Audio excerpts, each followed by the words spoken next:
Welcome to Grand Canyon Caverns and Inn, located in Peach Springs, Arizona, where you can either tour, stay, or dine in the largest dry caverns in the United States, some 200 feet underground. This weekend, Mrs. Rightline and I decided to take a tour and have some lunch 200 feet underground. I ended up having to use my camera phone to film all of this, and I did get permission to film. And had I known that was going to happen, I would have brought an action camera. But stick around because this was a pretty cool trip. Welcome to the Right Line. I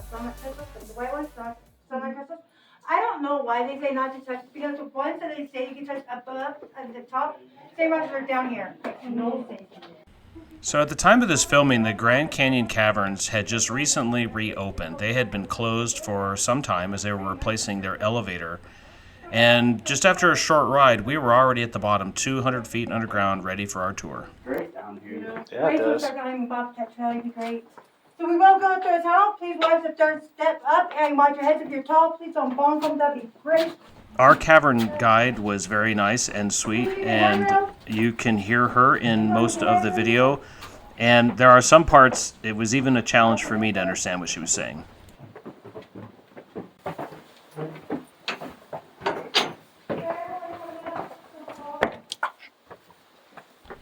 As I was saying earlier, you can have a meal down 200 feet underground, and this is the platform to do it. Jen had a salad, and I tried a buffalo burger. Okay. Yep, good.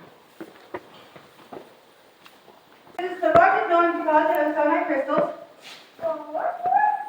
Yeah, like that. So being that we are a dry cavern, well, mostly dry ones anyways, we don't have any new formations that are formed. We do have like a handful of stalactites up there.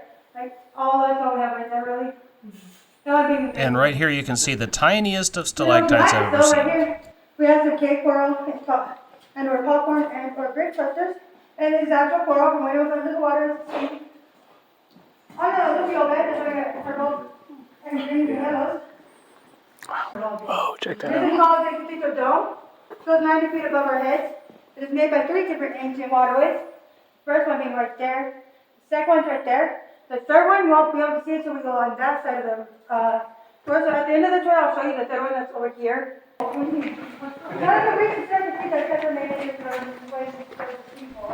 Now, I didn't confirm this, but rumor had it, I heard this during our tour, that for $2,000, you could stay 200 feet underground right here in this small room with all the lights out and spend the night down underground in absolute dark.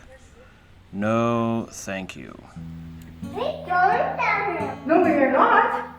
The teacup panel that's in there is a form of a gypsum flower. So it is made from the red wall limestone as well as from the selenite crystal and the... Well, that is awesome. So we don't break it. You know what it is, right? So behind us over there is our platform from the year 2010. It was built on top of the original platform. So in 1977, there was a wedding held on it from some people that worked here at the caverns. And between there, there's been multiple other weddings performed on that stage area. Over here on the back wall, we have the different barrels of the kids, unmentionables because there's kids on the floor, and from the different weddings. Oh, wow. Nice. I gotta get all the miles out of my ankle I can get before surgery, Jen. This is your last hurrah. This is it. All the mileage I can get out of this ankle. Hello, railing. You are my friend.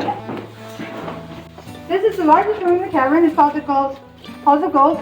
It's 630 feet, approximately large. And back in October 1962, the government designated this as a fallout shelter for 2,000 people for 2 weeks. When they brought these supplies down here. Air still comes in and out. Yeah. So you take the chance. I want to stay on for 2,000 people. And for 2 weeks. And this is Amazing. In 2 weeks. Oh, here we do have crackers and carbohydrate milk.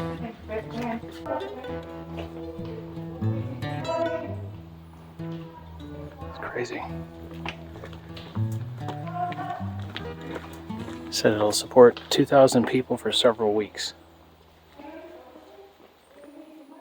If you're coming down down here, make sure your knees and ankles are in good shape. The water from the volcano, sulfur was leaking into the water system that was given to seawater.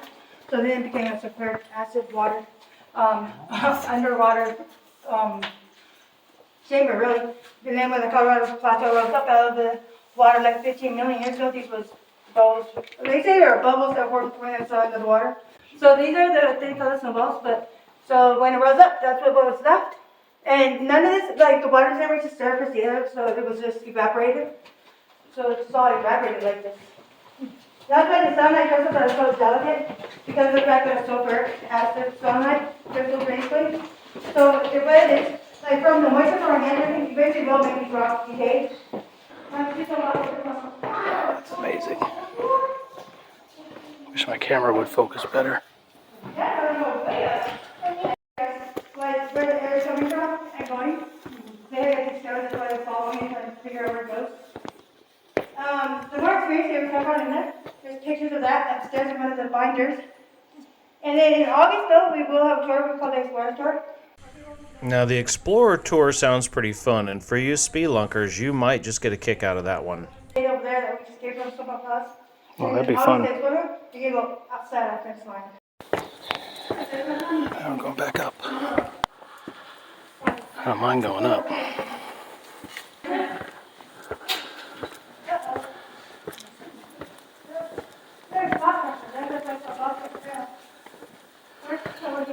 That's all the supplies that were dropped off down there. Designated as a nuclear fallout shelter. That was discovered in 1850. It was discovered in 1950. Latest predated 100 years before that. We won't get carbon data, so we'll know exact information to tell y'all. That one's E-Bob. He's gone off of eBay. So people can see what one looks like. That's not all stuff. That's dead and dehydrated. Is named E-Bob? Yeah, E-Bob, yeah. E-Bob and M-Bob. They're cousins. Distant cousins? Very distant cousins. Facts that Greg says. Out of a book or whatever. E-Bob. Oh, you're right? I'll make it dimmer. Not really. No, it's fine. So I don't come in. I'll like the hand. Come on. You want to be a house and be a tour guide? Yeah? Okay, look at me too. Yeah. Come on. Watch the last one come around the corner. The last one. Yeah. Oh yeah. Oh yeah, I see that. Now we've got weight barrels. These are barrels of water, 17.5 gallons of water. Still level to this day before it was. Cuban Missile Crisis era, she said. All of those supplies. Still potable, she said. Still to this day. Eric still comes in and out. Yeah. So you take your chance. I won't stay on this to those people. And for 2 weeks. Amazing. I have a question. Yes. This is a fallout shelter. Yes. Are there MREs and stuff like They're that? used. So right now, I don't know because I know that the original order that got to this place, he took a lot of the MREs that were down here and put them in the U-Haul and off of them. But I do know in those, there's crackers and stuff and carbohydrates in those still. But I don't know what happens to the rest of it because back in the day, this was a whole lot more stuff in the freezer upstairs, you can see. I just like to look at all the Tabasco sauce they have in them. I think they have a shelf life of like 15 years or something Yeah, like so these are that. all expired, but heck, you know, they're still good. In 2006, I had a tour guide that actually ate one of the crackers. And just like the cracker, use more preserves now. I don't know what happened. Oh, man, come on. That's the chair. Okay, watch your chair. Say, watch your feet. That's terrible, John. Watch your chair. You watch your feet. Oh, I wished I brought my action camera. That would have been a lot better than this camera phone. Grape cluster. Look at that. That's cool. All right. Stay with me. What? You're so fast. Right, yeah, wow. This is right. Look up one of this. Wait. Look at me. Over here. I didn't realize I could turn my flashlight on and record. Oh, you're right. No, you didn't. I saw that coming. Then go down. Reverse. I don't know why. Big old bear. Except it ain't a big old bear. It's apparently an extinct three-toed giant sloth, and I wish I'd heard everything that our guide had to say about it, but I missed half the conversation. I think it's amazing. Yeah, sorry to point out. So this bridge is like a 60-foot swinging bridge that connects to three 15-foot ladders that then connects to another 36-foot stairwell. Wow. And that goes to the main entrance. Now it's covered by 2 steel doors. The railroad ties are 60 feet of dirt to protect the local Native American tribes resources, because they had 2 people that were buried down here back in 1919 that died of the Spanish flu in the wintertime. So it was a sacred burial at one time, and Walsh Beck opened it up. So then they took the remains and reburied them somewhere else.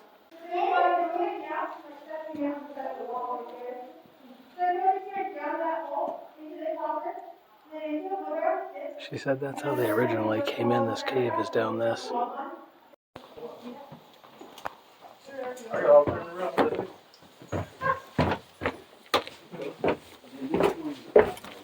No bridge.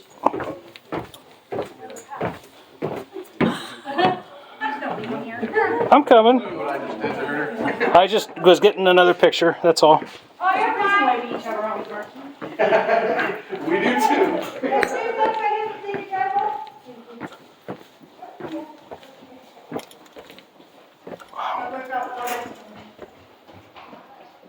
Amazing. Okay, I can't remember if it was before the history or after the history, but they cut it off to the tour because back when the influenza started going around, there was 2 Wallapai men. They fell down here, and they weren't able to get out. So their bones are still over there. So they're still laying right there. Wow. Yeah. And the reason why they cut it off was just for their respect, because they wanted to move them out of here so they could open that area. But since they've been there so long, they left them there.